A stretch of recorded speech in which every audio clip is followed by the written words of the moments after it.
Beijing, Shanghai, Wuhan, and other regions of the People's Republic of China have been under constant protests amid some harsh strategies by the ruling CCP. But this time, there has been a trend which was never seen before. The protests against the zero-COVID policy have turned into anti-CCP slogans, which is alarming for the ruling party. President Xi Jinping consolidated his power by securing an unprecedented third term in October as the leader of the ruling Chinese Communist Party. Throughout the year, Chinese authorities repeatedly imposed unpredictable lockdowns on hundreds of millions of people under the zero-COVID policy, impeding people's access to healthcare, food, and other necessities. What lies ahead may redefine the course of history forever and change the world order in the coming years. But before we move on, make sure you hit that like and subscribe button so that you stay updated with what's going on around the world. What is the zero-COVID policy? For those of you wondering about the reason behind immense protests in China, let us show you what exactly has happened. China was the epicenter of the pandemic, as most of you probably know, and due to this reason, the CCP imposed what is known to be the zero-COVID policy. This policy meant a complete lockdown in most of the cities. China's goal in fighting COVID-19 is to keep cases as close to zero as possible. To achieve this, it has implemented mass testing, quarantined the sick in government facilities, and imposed strict lockdowns that can span entire cities. Now, this strategy started in 2019 when the CCP surprised the world by completely locking down the city of Wuhan and isolating more than 11 million residents. It was then that the CCP decided to use this strategy throughout the nation, making them part of their zero-COVID policy. As time passed by, so did the pandemic, but the government was determined to extend the policy, which resulted in frustration among the citizens, and what happened next has changed the political landscape in China forever. Since the 1989 Tiananmen Square pro-democracy movement, Chinese people have learned to stay out of politics, considering the end result. But things have turned out differently. Chinese citizens had largely accepted the lack of political freedoms in exchange for basic guarantees of a secure and stable life. But now the latter has been severely compromised.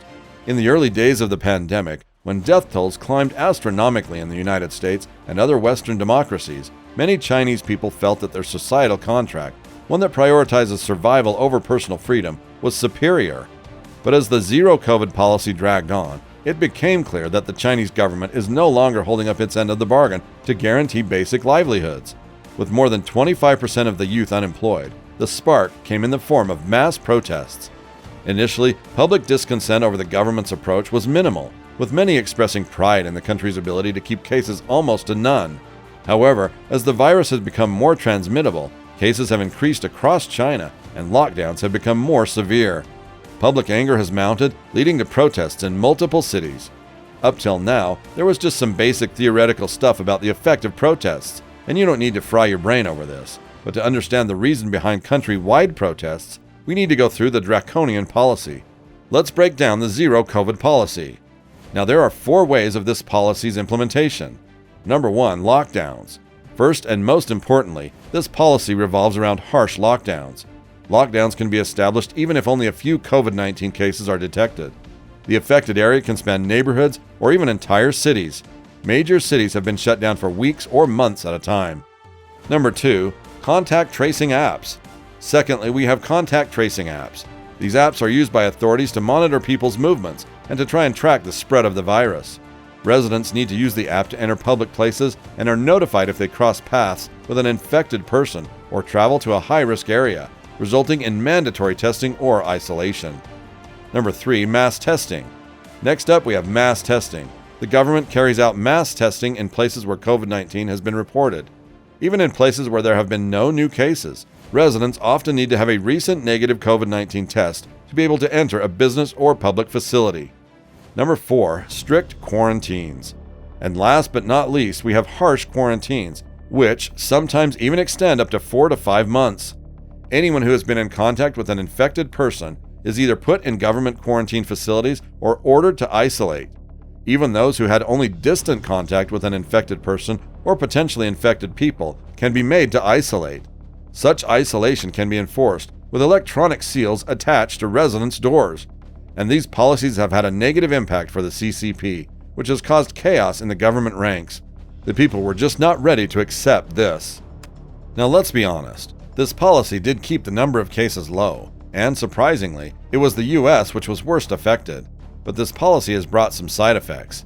Lockdowns in some cities, such as Jining in the northwest, have led to widespread shortages of food and other daily necessities. China's zero-COVID policy has had a huge effect on the economy, including global supply chains.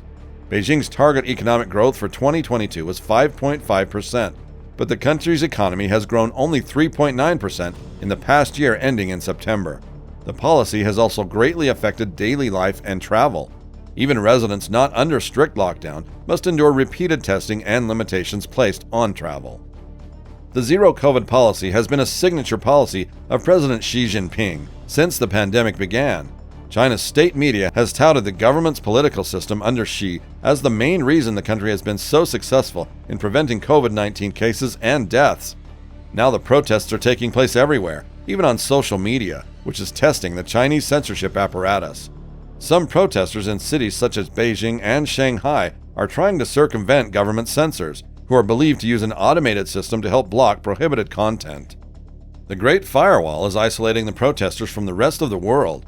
Chinese authorities maintain a tight grip on the country's internet via a complex, multi-layered censorship operation that blocks access to almost all foreign news and social media, and blocks topics and keywords considered politically sensitive or detrimental to the Chinese Communist Party's rule. Video of or calls to protest are usually deleted immediately. With this system at work, protesters have used a symbolic white paper against the government. Young demonstrators held up sheets of white paper, a metaphor for the critical social media posts, news articles, and outspoken online accounts that have been wiped from the internet as thousands of people took to the streets. The magnitude of this protest has never been seen in China. The authoritarian rule of Xi Jinping is facing stiff resistance from the protesters. Demonstrators inside and outside China protested against the Chinese government's COVID-19 abuses, economic hardships, censorship, and President Xi's expanded power. In October in Beijing, a man draped 2 banners over a bridge, calling for the end of Xi's rule. In November, hundreds of residents in Guangzhou took to the street and tore down barriers in defiance of abusive lockdown orders. A fire at an apartment building under lockdown in Xinjiang, where at least 10 people died, triggered the protests in Shanghai, Beijing, and many other cities that began in November.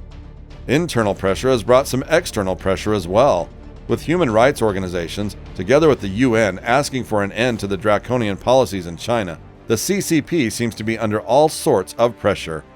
So what do you guys think about the ongoing protests across China?